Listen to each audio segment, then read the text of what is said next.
मरकजी बजट में तेलंगाना को नजरअंदाज किए जाने के खिलाफ बीआरएस ने दिल्ली के जंतर मंतर पर वज़ीर आला रेवंत रेड्डी की क़यादत में एहतजाज का मुतालबा किया। असेंबली में बात करते हुए केटीआर ने कहा कि बीआरएस पार्टी मरकज से फंड्स लाने तक जिद्दोजहद करने तैयार है।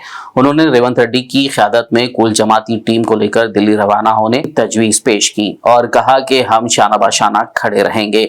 आइए मरकज से लड़कर फंड्स लाते हैं। मुख्यमंत्री गारू నేను వారిని అభినందిస్తున్నా పొన్నం ప్రభాకర్ గారిని. ముఖ్యమంత్రి గారి మధ్య రెండు మూడు సార్లు ఒక మంచి ప్రతిపాదన పెట్టింది సార్. నేను కూడా గౌరవనీయులైన ముఖ్యమంత్రి గారికి గౌరవ రాష్ట్ర మంత్రి వర్గానికి ఒక ప్రతిపాదన పెడుతున్నా సార్. ముఖ్యమంత్రి గారి మధ్య రెండు మూడు సార్లు అన్నారు, నేను కూడా అదే ఉటంకిస్తున్నాను తప్ప కొత్తదేం చెప్తలేను సార్. ఇలా మా మంత్రుల కమిట్మెంట్, మా ప్రభుత్వం యొక్క కమిట్మెంట్ చూస్తే చాలా చాలా ఆనందంగా ఉంది సార్, చాలా గొప్పగా అనిపిస్తున్నది. అందుకే దయచేసి ముఖ్యమంత్రి గారి నాయకత్వంలో బ్రహ్మాండంగా ఢిల్లీలోని జంతర్ మంతర్లో ఆమరణ దీక్షకు మొత్తం మంత్రివర్గం కూర్చోండి సార్. మేము అండగా ఉంటాం, మేము చుట్టూ కూర్చుంటాం, సత్యదాకా కూర్చోమనండి, మేము అండగా ఉంటాం, కేంద్రంతో కొట్లాడదాం.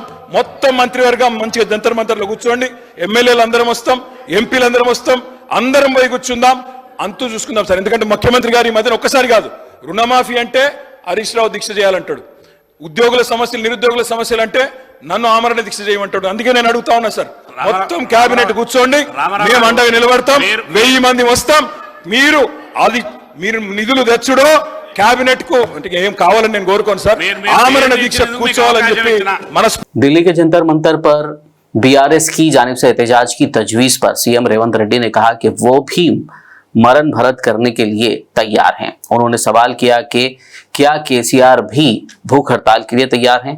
उन्होंने कहा कि केसीआर को जंतर मंतर ले आओ, केसीआर और मैं एक साथ भूख हड़ताल करेंगे और तेलंगाना को फंड्स ले आएंगे या फिर जरूरत पड़ने पर हम मर जाएंगे। మేము ఎప్పుడు కూడా చావు నోట్లో తలబెట్టి తెలంగాణ సాధించనమని మేము ఎప్పుడు చెప్పుకోలే. 24 గంటలు తిరగకంటే ముందే నిమ్మకాయ రసం దాగి మేము నిమ్స్ హాస్పిటల్లో ఎక్కించుకొని మేము ఎప్పుడు దీక్షలు చేసి చావు నోట్లో తలబెట్టినమని అబద్ధాలు చెప్పలే. రెండవది, 100 రూపాయలు పెట్టి పెట్రోల్ కొనుక్కున్నాం కానీ 10 పైసలు పెట్టి అగ్గిపెట్టే కొనుక్కోక డ్రామా చేయడం ద్వారా శ్రీకాంతాచార్యని, ఓ ఈశాన్ రెడ్డిని, ఓ యాదయ్యను మేము బలి కొనలే.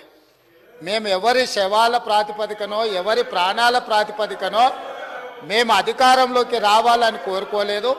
కోల్పోయిన అధికారాన్ని మళ్ళీ ఇతర ప్రాణాలను బలిచ్చి కుర్చీలో కూర్చోవాలని అనుకోవడం లేదు. అయితే తెలంగాణ రాష్ట్ర విశాల ప్రయోజనాల దృష్ట్యా అక్కడ కల్వకుంట్ల తారక రామారావు గారు, ఇక్కడ తన్నీర్ హరీష్ రావు గారు దీక్ష గురించి ప్రతిపాదించారు. తప్పకుండా జంతర్ మంతర్లో చంద్రశేఖరరావు గారిని రమ్మనుండ్రి. చంద్రశేఖరరావు గారు, నేను ప్రతిపక్ష నాయకుడిగా చంద్రశేఖరరావు గారు, సభాపక్ష నాయకుడిగా నేను తెలంగాణకు నిధులు తెచ్చుడు, అవసరమైతే